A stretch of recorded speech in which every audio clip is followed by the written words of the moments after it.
도내 초중 고교에서도 순차적으로 여름방학을 끝내고 개학을 하고 있습니다. 걱정은 방역 당국이 예상한 코로나19 재유행 정점 시기와 개학 시기가 맞물린다는 건데요. 김광수 교육감이 최근 2학기 학사 운영과 관련해 정상 등교 방침을 발표했죠. 또 이와 함께 취임 한 달을 지나며 교육 현안에 대한 입장도 내놨는데요. 자, 오늘 7시 대담에서 김광수 교육감에게 직접 이야기 들어보겠습니다. 안녕하십니까? 어서 오십시오. 안녕하십니까? 네. 교육감에 취임하신 지도 벌써 한 달이 지났네요. 네, 한 달 2주 됐습니다. 한 달 2주 동안의 소감을 좀 전해주신다면요. 시간이 갈수록 어깨가 더 무겁네요. 그냥 상식에 준해서 근무하고 있습니다. 이제 초중고교 2학기 학사 운영 계획을 최근에 직접 또 발표를 하셨는데 네, 정상 등교 이게 핵심인 거죠? 아이들이나 학생들은 학교에서 선생님하고 같이 지내는 게 가장 바람직한 상식선 아니겠습니까? 그래서 가급적이면 비대면을 피해보려고 온갖 노력을 다하고 있습니다.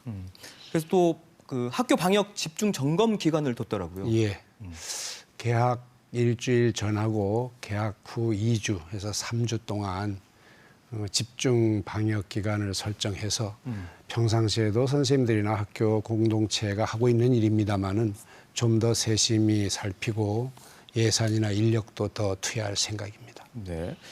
돌봄 교실 그리고 방과 후 학교 또 현장 체험 학습 이것도 관심인데 이건 어떻게 진행해요? 연계해서 같은 선상에서 이제 취급을 하겠습니다. 거기다가 학원까지 더해서 뭐 어떤 그 키트를 지원한다든지 아니면 인력을 더 뭐 보완한다든지 하는 똑같은 어떻든 교육 교실이나 학교와 같은 선상에서 취급을 하도록 하고 있습니다. 그러면 뭐 구체적인 운영 방침이 정해진 건가요? 그렇죠. 그래서 지난번에 이미 발표를 하고 어제는 교장 선생님들하고 연수도 했습니다. 근데 이제 코로나19 상황이 악화되면 학사 운영을 탄력적으로 하겠다라고도 하셨는데.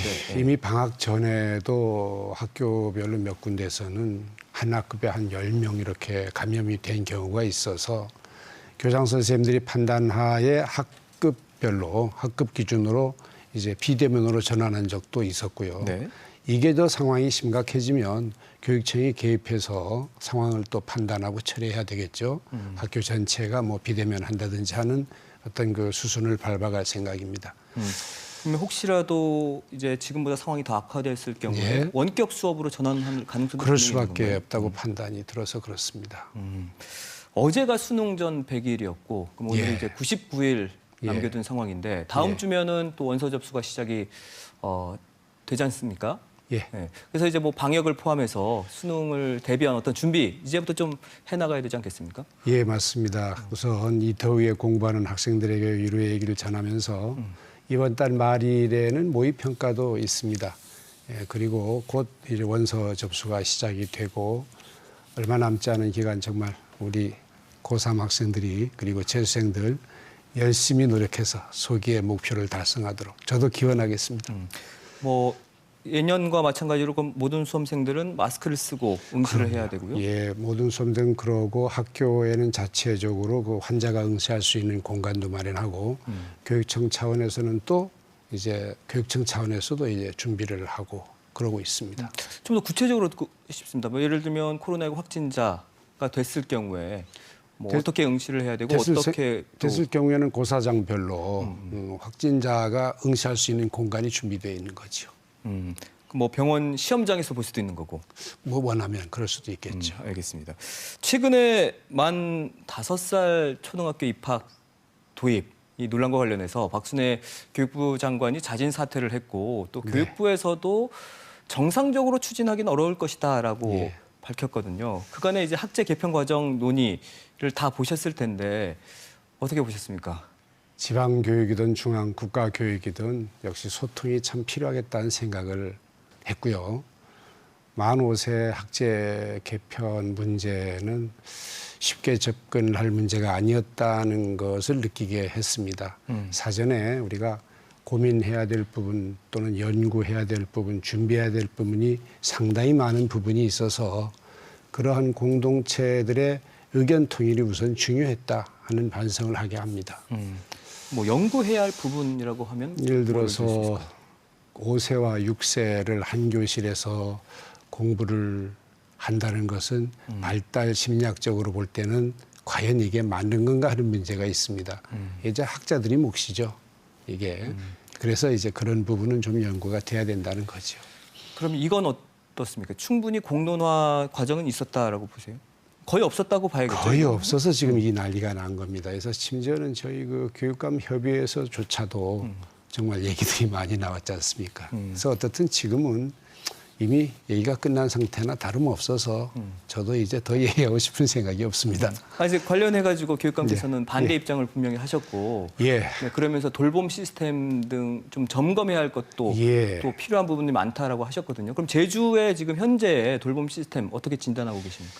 제 공약이기도 합니다. 8시까지 돌봄을 확대하겠다고 얘기를 했는데 막상 또 현장에서 보니까 어떤 그 공간의 문제도 있고요. 교실이라든지 시설, 그리고 인력의 문제도 있고, 그리고 역시 또 어떤 그 도민들에게 이때 홍보 등등을 해서 이게 체계적으로 이루어질 수 있도록 하는 어떤 전담 부서의 문제도 있는 것 같습니다. 그래서 이런 부분들을 좀 살펴서 내년이나 아니면 내후년쯤 되면 저도 가시적으로 시스템을 좀 만들어 볼까 생각을 하고 있습니다. 네, 돌봄 교실 환경 개선에 좀 힘쓰겠다는 말씀이신데 근데 학부모들 얘기를 들어보니까 운영 시간을 좀 늘려달라는 얘기도 있더라고요. 상당히 많습니다. 그래서 제가 공약에 8시라는 용기를 내서 시간을 정했는데 사실 지금은 막막한 상태입니다.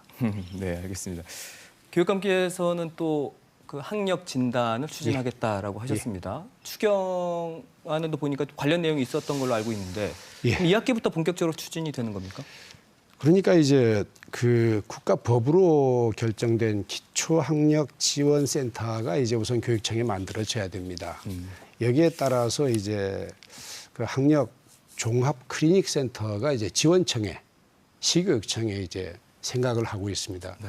이러한 어떤 기구들이 완성이 되면은 이 부분은 크게 걱정 안 해도 이루어진다고 보는데 하나 분명히 말씀드려 둘 것은 마치 이제 그 중간고사, 기말고사가 살아나는 것 아니냐 하는 얘기들이 있는데 네네. 전혀 그렇지 않습니다. 예, 중간고사, 기말고사의 성격이 아닙니다. 기초학력 진단 평가를 통해서 어떤 그 학력 격차를 줄이고 부모님들에게 아이의 어떤 성적 위치를 알려드리는 정보를 제공하겠다 하는 의미로 받아들이면 고맙겠습니다. 어떻게 보면 학업 성취도 평가를 하고 그 결과를 학생 또 학부모에게 전달하겠다. 그런 말씀이시죠?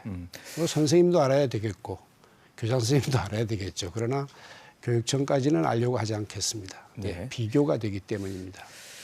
교육감께서 또 지방선거에서 아이비 교육 학교를 더 이상 확대하지 않겠다라는 취지의 말씀을 하신 걸로 제가 기억을 하는데 최근에 또 신규 지정을 하겠다는 뭐 이런 얘기가 나오고 있어서 어떻게 된 건가요, 이게? 그걸 잘 구분해서 들으셔야 되는데 표선고등학교하고 표선중학교가 이미 이제 시작을 했습니다. 그래서 이제 꽤 시간이 지나서 표선고등학교 같은 경우는 IB 프로그램을 진행하고 있고 표선중학교도 이제 진행을 하고 있는데 문제는 표선중학교의 관내의 초등학교, 표선중에 진학하는 학교 중에는 IB를 운영하는 학교도 있고 아니하는 학교도 있습니다. 여기에서 어떤 그 불균형이 일어납니다. 그래서 이번에 제가 그것까지는 인정을 했습니다. 표선중학교 관내 초등학교. 예. 거기 이제 중학교에서 다 만나는 애들이기 때문에 누구는 IB 프로그램을 받고 누구는 우리나라 교육과정을 받으면 문제가 있지 않겠습니까? 그래서 이거를 어떤 그 아직까지 모자란 부분을 보충했다고 말씀을 드리고 있습니다. 그래서 이걸 가지고 동일한 시스템에도 교육이 이루어져야 된다. 이걸 확대라고 말씀하시는데 이거 저는 확대는 아니라고 생각합니다. 신규 지정은 아니다라는 말씀이시죠? 그렇게 보고 싶지는 않습니다. 지난 도입회 추경안 심사에서 또 교육감께서 내세웠던 공약 스마트 기기 보급과 관련해서 예산이 감액이 됐습니다. 그래서 지금 초등학교 3학년에게 태블릿 PC 제공은 어려워졌고 중학교 1학년에게만 지금 노트북 지급이 이제 되는 걸로 정해졌는데 의회에서는 학부모들이 희망 고문을 한 것 아니냐 이런 얘기도 의회 있어요. 의원님들을 설득하는데 뭐 실패했다고나 할까요? 그렇지만 천만다행으로 중학교에 노트북이 살아나서 일단 내년에 이제 대여를 하겠습니다. 초등학교 3학년 태블릿 PC 제공 문제는 사실은 이거는 이제 상대방 후보의 공약이었습니다. 그래서 제가 이왕이면 우리 아이들의 어떤 그 컴퓨터 보급 문제도 있고 해서 이것도 한번 살폈던 건데 역시 반은 짐작을 했었는데 의회에서 잘렸습니다.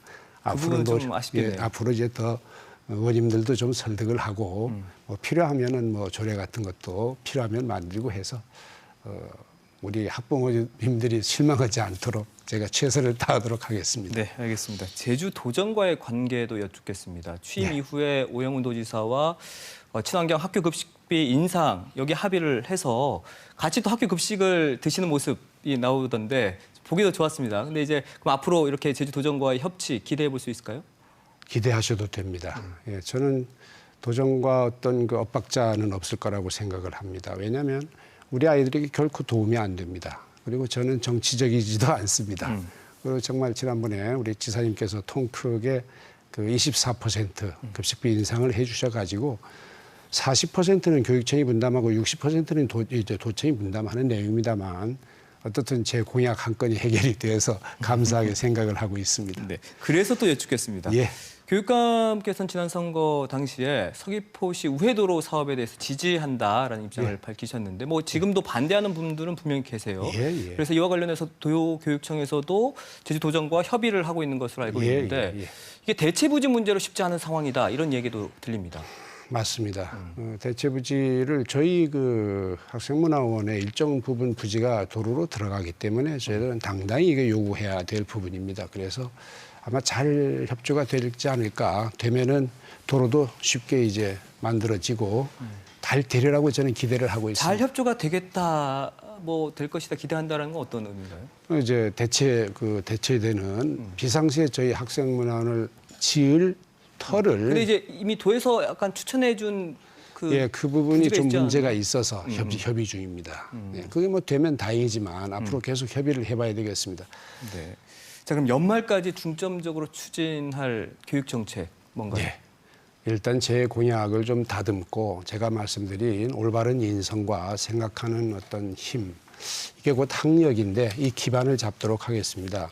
우선 지금까지 뭐 크게 다르지 않은 상식이 수준에서 우리 제주 아이들의 미래를 위해서 애쓰겠다는 말씀을 드리고 싶습니다. 네, 알겠습니다. 뭐 초반이긴 하지만 최근에 뭐 직무수행 긍정평가 1위를 하셨는데 뭐 끝까지 좋은 성적표 받을 수 있도록 더욱더 힘써주시기 바라겠습니다. 예, 추락할 준비도 해야죠. 네, 알겠습니다. 오늘 말씀 여기까지 듣겠습니다. 고맙습니다. 감사합니다. 네.